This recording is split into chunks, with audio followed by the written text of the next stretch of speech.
நீங்கெல்லாம் பெரிய உலகத்தின் பெரும் நன்கொடையாளர்கள் என்று 4 பேரை சொல்லுவார்கள். Bill Gates, Warren Buffett, Henry Ford, John Rockefeller. 4 பேரும் பெரிய நிதி கொடுப்பவர்கள், நன்கொடையாக கொடுப்பவர்கள். இப்போ கூட சொன்னா பில் கேட்ஸ் உலகின் பெரும் பணக்காரன் ஏன் இல்லைன்னா அவர் பெரிய நிதியை நன்கொடையாக கொடுத்து விட்டார். அவர் 1.25 லட்சம் கோடிகளை நன்கொடையாக கொடுத்திருக்கிறார். நம்ம ஸ்பெக்ட்ரம் ஊழல்னு சொல்றாங்களா அந்த தொகையை நன்கொடையாக கொடுத்தவர். அவரும் வாரன் பஃபட் 2 பேரும் சேர்ந்து 2 பேரும் நாத்திகர் என்பதை நினைவில் வைத்துக் கொண்டோம். ஜான் ராக்ஃபெல்லரை தவிர மற்ற 3 பேரும் நாத்திகர்கள். ஜான் ராக்ஃபெல்லர் தான் கிறிஸ்துவ நம்பிக்கை உள்ளவர். 4 பெரும் நன்கொடையாளர்களில் 3 நன்கொடையாளர்கள் நாத்திகர்கள். அவர்கள் தான் மக்களை பற்றி நினைப்பார்கள். பெரியார் கூட சொன்னார்ல, கடவுளை மற என்று சொல்லி விட்டவர் இல்ல பெரியார், மனிதனை நினை என்று சொன்னவர். அதற்காக மனிதனை கடவுளை மரணாடி மனிதனை நினை என்று சொன்னார். அதைத்தான் நாத்திகர்கள் செய்து கொண்டிருக்கிறார். அதனாலதான் சொன்ன பெரும் நன்கொடையாளர்கள் எல்லாம் நாத்திகர்களாகத்தான் இருந்திருக்கிறார்கள். மக்கள் மீது அக்கறை கொண்டு பணியாற்றுகிறவர்கள் நாத்திகர்களாகத்தான் இருந்திருக்கிறார்கள். உலக வரலாற்றில் நீங்கள் பார்த்தால் அறிவு பெருங்கள் என்று பேசிய சாக்ரட்டிஸ் இருந்து வரிசையா பார்த்தீங்கன்னா அண்மை காலத்தில் வந்த மார்க்ஸ், லெனினோ, சேகுவாரோவோ, காஸ்ட்ரோவோ அல்லது மாவோவோ, ஸ்டாலினோ, லெனினோ அல்லது இங்க இருக்கிற நேருவோ, காமராசரோ எல்லோரும் நாத்திகர்களாகத்தான் இருந்திருக்கிறாங்க. அதை மட்டும் முதல்ல கடவுள் நம்பிக்கை உள்ளதாக காவல்துறை மறுத்ததோ அல்லது இவங்கெல்லாம் வில்லங்கமான ஆள் நினைத்துக் கொண்டு அப்படித்தான் பல பேர் நினைப்பான். ஏன்னா உண்மையை பேசுவோம் வில்லங்கமா. அவனுக்கு கோபம் வந்திருக்கும், போலீஸ் ஸ்டேஷன் போய் அடிச்சாங்களே இவங்க. இவர்கள் அதைத்தான் செய்வார்கள். இவன் கொண்டு வந்து அடிப்பான். இப்ப நம்ம தேனியில் சொன்னார்கள், பல கொலைகளை பற்றி நான் கேள்விப்பட்டேன். இங்கு நடந்ததுல பல கொலைகளை பற்றி அவர்கள் அக்கறைப்படவே இல்லை என்ற செய்தியை நான் கேள்விப்பட்டேன். தாழ்த்தப்பட்டவர்கள் கொலைப்பட்டால் கருத்து இல்லாம போயிட்டு இருக்கிற காவல்துறையை பார்க்கிறோம். நாளைக்கு கூட நத்தத்தில் பரளி ஊதியில் நடந்த இதுக்காகத்தான் கண்டன கூட்டம். அதுக்கும் காவல்துறை அனுமதி இல்லைங்க. நீ நடவடிக்கை எடுக்கலன்னா கோவையில் எங்கள் தோழர்கள் தான் போராடினார்கள். குடிநீர் பிடிச்சு போனா உதைக்கிறான். சட்டக்கல்லூரி மாணவனை காவல்துறைக்கு முன்னால் உதைக்கிறான். இப்போ தேசிய மனித உரிமை ஆணைய வழக்கு எடுத்துக்கொண்டு விட்டது நீங்கள் செய்தித்தாளில் பார்த்திருக்கலாம். மனிதத்திற்கு எதிரான கொடுமைகள் 1000 நடக்கிறது. யார் குழப்பவாதிகள் என்று சொல்லுகிறார்கள் பேசாம போக வேண்டியதான். குழப்பம் உண்டாகிறாய், அவன் அமைதியா இருக்க வேண்டியதுதானே. முதல்ல எப்படி இருந்தது? ஒரு பெரிய மனுஷன்ப்பா மிரட்டினா எல்லாம் பேசாம இருப்பான், பெரிய அதிகாரப்பா சொன்னா எல்லாம் கேட்பான். இப்ப எல்லாம் எதிர்த்து பேச பண்ணிட்டாங்க. இவங்கெல்லாம் தான் ஏன் பண்ணாங்கன்னு கோவப்படுற உள்ளூர் உயர்ஜாதிக்காரனை போல் நாட்டாமையை போல் காவல்துறை நடந்து கொள்ளக்கூடாது. அவர்கள் ஒரு காலத்தில் புறக்கணிக்கப்பட்ட ஒதுக்கப்பட்ட அந்த சாதியிலிருந்து வந்தவர்களாகத்தான் இருப்பார்கள். சரி, நாம் செய்திக்கு வர வேண்டி இருக்கிறது. இதில் நேரத்தை நீட்டிக்க விரும்பவில்லை. நாங்கள் பேச வேண்டிய செய்தியெல்லாம் இதுதான், மக்களிடம் எடுத்துச் செல்ல வேண்டிய செய்தி இதுதான். ஆனால் எங்களுக்கு இப்போது பேச வேண்டிய செய்தியாக வேறு செய்திகள் இருக்கிறது. பல கொடுமைகள் நடந்ததை பற்றி எல்லாம் சொன்னார்கள். ஈழத்தில் நடந்த கொடுமைகளை பாடலாக பாடினார்கள், செய்தியாக சொன்னார். நாங்கள் எல்லாம் போர் நடந்த போது சொல்லிக் கொண்டிருந்தோம், ஈழத்தில் இப்படிப்பட்ட இனப்படுகொலை நடக்கிறது, அநியாயமாய் கொள்கிறார்கள். நாங்கள் அங்காங்கு போராட்டம் நடத்தி செய்தி துண்டறிக்கை கொடுத்து குறுந்தகடுகளை வெளியிட்டெல்லாம் சொன்னோம். நாடாளுமன்ற தேர்தலின் போது நாங்கள் இனி என்ன செய்ய போகிறோம், குறுந்தகடை நாங்கள் வெளியிட்டோம். தமிழ் தேச பொதுவுடைமை கட்சி ஒரு குறுந்தகட்டை வெளியிட்டார்கள். பல பேர் குறுந்தகடையை வெளியிட்டு இந்த படுகொலை காட்சிகளை காட்சியாக காட்டி இதெல்லாம் பண்றா, இவங்களுக்காக நீங்கள் வாக்களிக்க போகிறீர்கள் என்று கேட்டோம்.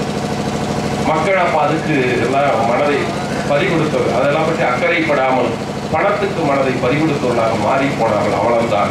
இப்போது தெளிந்து விட்டார்கள் என்பது நமக்கு மகிழ்ச்சி தான்.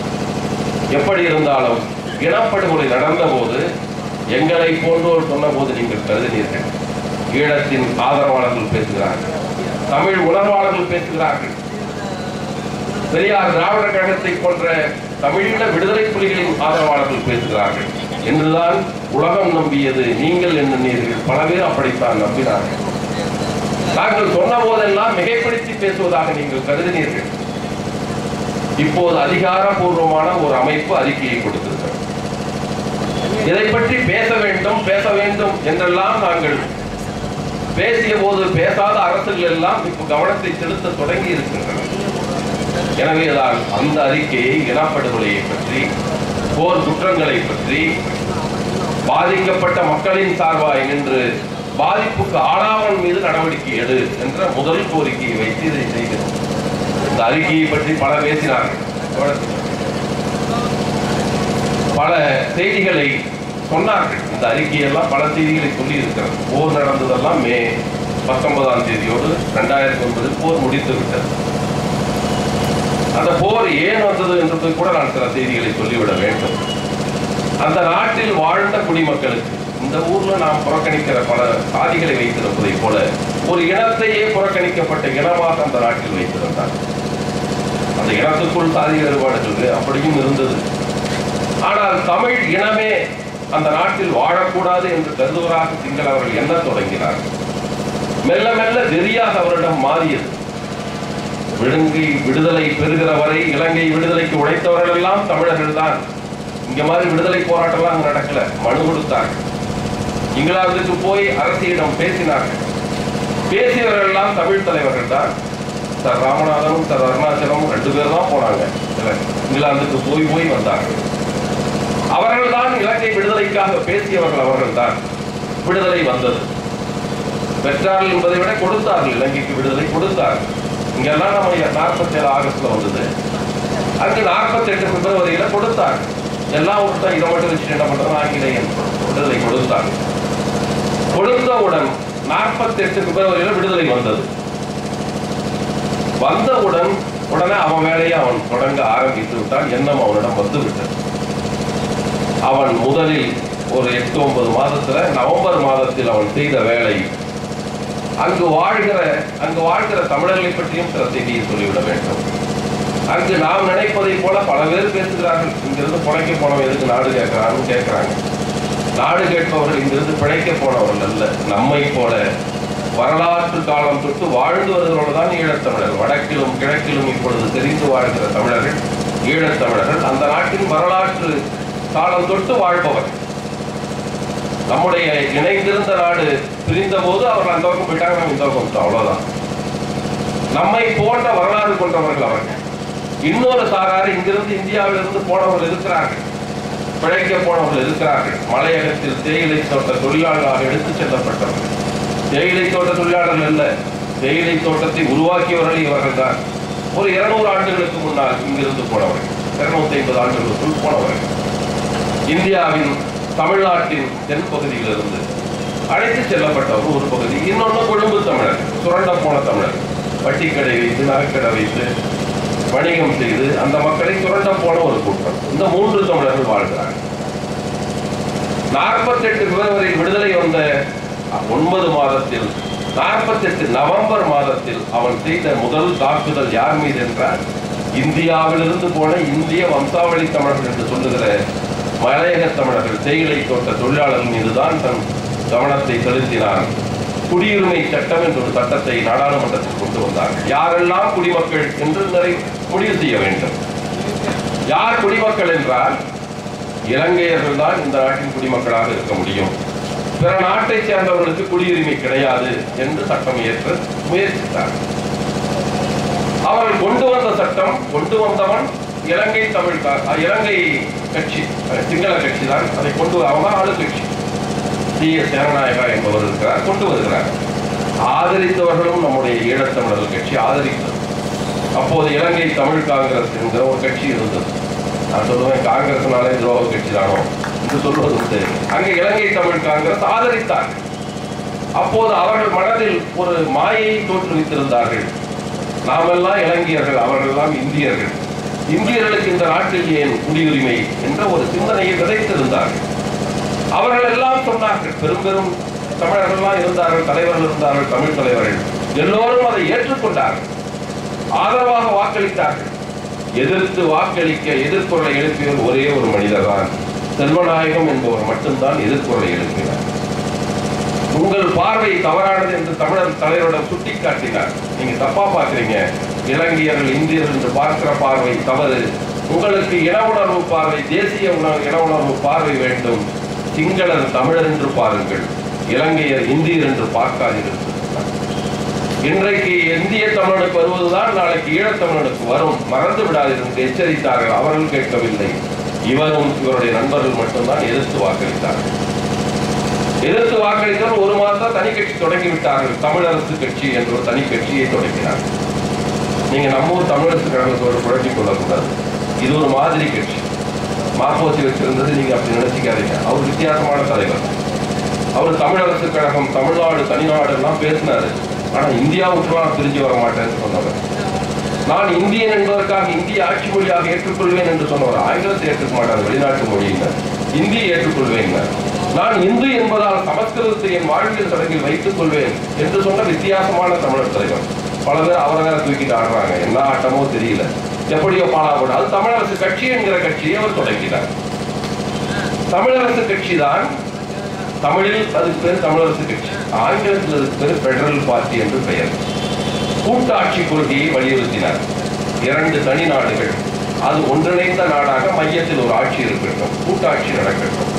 தனியாக தமிழர் உரிமை இவர் பேசட்டும், சிங்கள உரிமையை நீங்கள் முடிவு செய்து கொள்ளுங்கள், இருவரும் சேர்ந்து பொது உரிமைக்கான ஒரு மைய அரசை அமைத்துக் கொள்வோம். இதை கொள்கையாக கொண்டு அவர் 41 கட்சியை தொடங்கினார். அவர் மெல்ல மெல்ல அந்த கட்சியின் கருத்துகள் பரவிச்சு. அப்புறம் ஈழத்தமிழர் ஒற்றுமை முன்னணி, பல்வேறு கட்சிகள் வந்தது. அவரெல்லாம் வளர்ந்து பல கருத்துக்களை தமிழர்கள் உரிமையை பற்றி பேசினார்கள். ஈழத் தமிழ் தலைவர்களில் சிறுபான்மையோர் இந்திய தமிழர்கள் உரிமைக்கும் சேர்த்து பேசியவர்கள் மெல்ல மெல்ல வளர்ந்தார். தமிழர்கள் என்று பேசினார்கள். அடுத்த ஆண்டிலே குடியுரிமையை பாதித்தார். மலையக தமிழர்கள், அங்கு வாழ்ந்தவன் 10 லட்சம் பேருக்கு வாக்கு இல்லை, ஓட்டு இல்லைன்ட்டான். அடுத்த ஆண்டு இன்னொரு சட்டம், ஓட்டு இல்லைன்ட்டான். பெரிய எதிர்ப்பு வரவில்லை. இங்கிருந்து இந்தியாவிலிருந்து ஆதரவு குரல் போகவில்லை. ஏண்டா இந்தியானா என்ன சொல்றேன், ஈழத்தமிழன் வேணா வெளிநாட்டு சிக்கல் என்று சொல்லிக் கொண்டிருக்கிறார்கள். இந்திய வம்சாவளி தமிழனை அங்கிருந்து இங்க அனுப்பிச்சான். சாஸ்திரி ஒப்பந்தம் போட்டு 3 லட்சம் பேருக்கு நான் வாக்குரிமை தர தயாராக இருக்கிறேன், 6 லட்சம் பேரை நீ ஏற்றுக்கொள் என்று சொன்னார். 6 லட்சம் பேரை இங்க அனுப்பி வைத்தார். 3 லட்சம் பேருக்கு வாக்குரிமை தருவார். மீதி 1.5 லட்சம் பேர் இருந்தார். மொத்தம் 10 லட்சம் பேர். 1.5 லட்சம் பேருக்கு படிப்படியாக பின்னர் வழங்குவோம்னு சொன்னான். இப்பதான் 80 கொடுத்து முடிச்சானுங்க. மற்றவங்களுக்கு எல்லாம் வாக்குரிமை அப்பதான் வந்தது. அதுக்குள்ள எல்லோரும் வெளியே வந்துட்டாங்க. எப்படியோ அதற்கு பின்னால் தோழர் சொன்னதை போல சிங்களம் மட்டுமே ஆட்சி மொழின்னு ஒரு சட்டம் 56 சிங்களம் மட்டுமே ஆட்சி மொழி என்ற சட்டத்தை ஒரு புதிதாக ஒரு கட்சி வந்தது. பண்டாரநாயகா என்ற ஒருவர் வெளிநாட்டிலிருந்து அங்கு திடீர்னு வந்தாரு. சிங்களம் எழுதவும் பேசவும் தெரியாத தலைவர் பண்டாரநாயகா. சிங்களம் அவருக்கு தெரியாது, எழுதவும் தெரியாது, பேசவும் தெரியாது. ஆனால் சிங்கள அந்த இடத்தில் பிறந்தவர். அவர் வெளிநாட்டில் வாழ்ந்தார். திடீர்னு ஒரு கட்சியை உண்டாக்குனார். இங்கே வந்து உண்டாக்குனார். அந்த கட்சி தான் அப்புறம் எல்லாம் அவர்கள் ஆட்சி. ஆனா அவன் வேகமா சிங்கள சிந்தனைகளை பேசினான். சிங்களம் தெரியாதவன் தான் அதிகமா பேசினான் சிங்கள சிந்தனைகளை. அப்போது அவருக்கு ஆதரவு பெறுகிறது. அவர் வெற்றி பெற்றார். அவர் தான் சிங்களம் மட்டுமே ஆட்சி மொழி என்று சொன்னார். 56 அது நடந்தது. 56 நாடாளுமன்ற உறுப்பினராக இருந்த செல்வநாயகம், அப்போது ஒரு நாடாளுமன்ற உறுப்பினர், அவர் அதை எதிர்த்து ஒரு உண்ணாவிரதம் இருந்தார். போராட்டம் இருந்ததெல்லாம் உண்ணாவிரத போராட்டம். காந்தி பண்ண ஒரு ஏமாற்று போராட்டம் தான். வேறு வழி இல்லாம அதை அவங்களும் பண்ணாங்க. எங்கு செய்தார்கள்? நாடாளுமன்ற கட்டிடத்திற்கு முன்னால் உண்ணாவிரதம். காளிமுக திடல் என்கிற ஒரு திடலில் நாடாளுமன்றத்துக்கு எதிரே உண்ணாவிரதம் இருந்தார்கள். செல்வநாயகம், அமிர்தலிங்கம் போன்ற நாடாளுமன்ற உறுப்பினர்கள் உட்கார்ந்து உண்ணாவிரதம் இருக்கிறாங்க. அதில் யாருக்கு எந்த சிக்கலும் கிடையாது. அமைதியாக தங்கள் கோரிக்கையில் அட்டையாக வச்சுட்டு உட்கார்ந்து இருக்கிறாங்க. தமிழ் அறிஞர்கள் இருக்கிறார்கள், தனிநாயகமடியில் இருக்கிறார்கள், எல்லோரும் உட்கார்ந்துருக்காங்க உண்ணாவிரதம். அந்த கூட்டத்துக்குள் நுழைந்து சிங்களவர்கள் அடித்தாங்க. உண்ணாவிரதம் உட்கார்ந்துருக்காங்க, அமைதியாக உட்கார்ந்துருக்காங்க. அதுல பூந்து அடிக்கிறாங்க. சிங்கள காடையர்கள், சிங்கள காவல்துறை எல்லாம் சேர்ந்து அடித்தாங்க. அடித்து உண்ணாவிரதத்தில் அருகில் ஓடிய ஆற்றில் தூக்கி போட்டாங்க. எல்லாத்தையும் குளத்தில் தூக்கி வீசினார்கள். உடனே கொழும்பெங்கும் போய் தமிழர்கள் கடைகளை தாக்கினார்கள், உடைத்தார்கள். இவங்க உண்ணாவிரதம் இருந்ததுக்கு. அதன் பின்னால் அப்பதான் ஒரு கலவரம். அந்த கலவரத்தில் அன்றைக்கு உண்ணாவிரத அன்னைக்கு செத்து போனவங்க 150 பேர். பல கடைகள் சூறையாடப்பட்டன. ஒரு 2 வருஷம் கழிச்சு திரும்பவும் சிங்களவர்கள் சொன்னார்கள், அரசின் சட்டம் அல்ல, சிங்கள வெறியர்கள் செய்தார்கள். எல்லா வண்டியிலையும் 3 என்கிற எழுத்தை எழுதி கொள்ள வேண்டும். நம்பர் பிளேட்ல எழுதணும்னா சிங்களத்தில் 3. அது ஒன்றும் சட்டம் இல்லாமல் சொன்னார்கள். அதை தமிழர்கள் சொன்னார்கள், நான் சிறின்னு எழுதணும்னா எங்க வடமொழி எழுத்து ஒன்று இருக்குது, சிறந்த எழுத்து, அதை வேணா கூட போட்டுக்கிறோம். சிங்கள எழுத்து எதற்கு எங்களுக்கு எழுத கூட தெரியாது என்று சொன்னார்கள். அப்படி சொன்னவர்கள் எல்லாம் சூட்டுக்கோளால் அவர் நெஞ்சில சிங்களத்துல திடீர்னு எழுதி விட்டான். ஒரு கல்லூரி மாணவிக்கும் எழுதினார்கள், நெஞ்சில் எழுதினாங்க மாறுகள். அது ஒரு கலவரம். ஆயிரக்கணக்கான பேர் அது இறந்தார்கள். எழுத மாட்டேன்னு ஒரு டிரைவர் சொன்னது, எழுதக்கூடாது என்று மாணவர்கள் சில பேர் சொன்னதற்காக கொழும்புல இருந்த எல்லா பகுதி சிங்கள பகுதியிலும் தமிழர்கள் எல்லாம் விரட்டப்பட்டார்கள். 25,000 பேர் அங்கிருந்து குடிபெயர்ந்து வடக்கு கிழக்கு மாகாணங்களுக்கு போனார்கள். 4 கப்பல்ல பிரான்ஸ் நாட்டு கப்பல் ஒன்று, இங்கிலாந்து கப்பல்லாம் வந்து அவர்களெல்லாம் அழைத்து கொண்டு போய் வடக்கு விட்டு கொழும்பிலிருந்து கப்பல் ஏற்றி கொண்டு விட்டார். 25,000 பேர் குடிபெயர்ந்தார்கள். ஒன்றும் இல்லை, இந்த எழுத்தை ஏங்க எழுதுறீங்க, சட்டம்லாம் வரலையேன்னு சொன்னதற்காக. இப்படியெல்லாம் ஒவ்வொரு சொன்னார்ல கல்வி உரிமை பாதிக்கப்பட்டது. இப்படி ஒவ்வொரு உரிமையும் பற்றி அவர் பேசுகிற போதெல்லாம் 72 அரசியல் சட்டம் நடைமுறைக்கு வந்தது. அது வரைக்கும் அரசியல் சட்டம் ஆங்கிலேய எழுதின சட்டம் தான். இவர் எழுதி கொள்ளவில்லை. நமக்கு சட்டத்தை 2 ஆண்டுல எழுதிக்கிட்டோம், 3 ஆண்டுல எழுதிக்கிட்டோம். ஆனால் அங்கு எழுதுவதற்கு, ஏன்னா யாருக்கும் 3/2 பங்கு பெரும்பான்மை இல்லை. பெரும்பான்மையை பெற்ற பின்னால் சட்டத்தை எழுதினார்கள். சட்டத்தை எழுதினார்கள், எழுதிய போது எழுதினார்கள் சிங்களம் மட்டுமே ஆட்சி மொழி, பௌத்தம் மட்டுமே அரச சமயம் என்பதையெல்லாம் சட்டத்தில் எழுதினார்கள். அதற்கு ஒரு எதிர்ப்பு வந்தது, பேசினார்கள், போராடினார்கள். எல்லாம் எல்லை கடந்து போகிறது என்று தெரிந்த பின்னால் தான் அங்கிருக்கிற அரசியல் தலைவர்கள் தங்கள் அறவழி போராட்டங்கள் கூட ஆயுதம் கொண்டு அடக்கப்படுகிறது, அடக்குமுறையால் அடக்கப்படுகிறது, தாக்கப்படுகிறோம், உதைக்கப்படுகிறோம், கொல்லப்படுகிறோம் என்பதையெல்லாம் பார்த்த பின்னால் அந்த அரசியல் தலைவர்கள்லாம் உட்கார்ந்து 78 கொஞ்சம் அறிவு வந்துருச்சு தமிழர்கள். இனிமேல்லாம் தனித்தனி கட்சி இருக்கக்கூடாது, இலங்கை தமிழ் காங்கிரஸ் வேண்டாம், தமிழர் கட்சி தனி கட்சி எதற்கு, ஈழ மக்கள் ஒற்றுமை முன்னணி வேண்டாம், சுதந்திர கட்சி வேண்டாம் என்று எல்லாத்தையும் சேர்த்தி தமிழர் ஐக்கிய முன்னணி என்ற கட்சி 72 தொடங்கிட்டாங்க. ஆனால் இன்னும் தாக்குதல் கூடுதலான பின்னால 76 ஒரு மாநாடு கூட்டினார்கள்.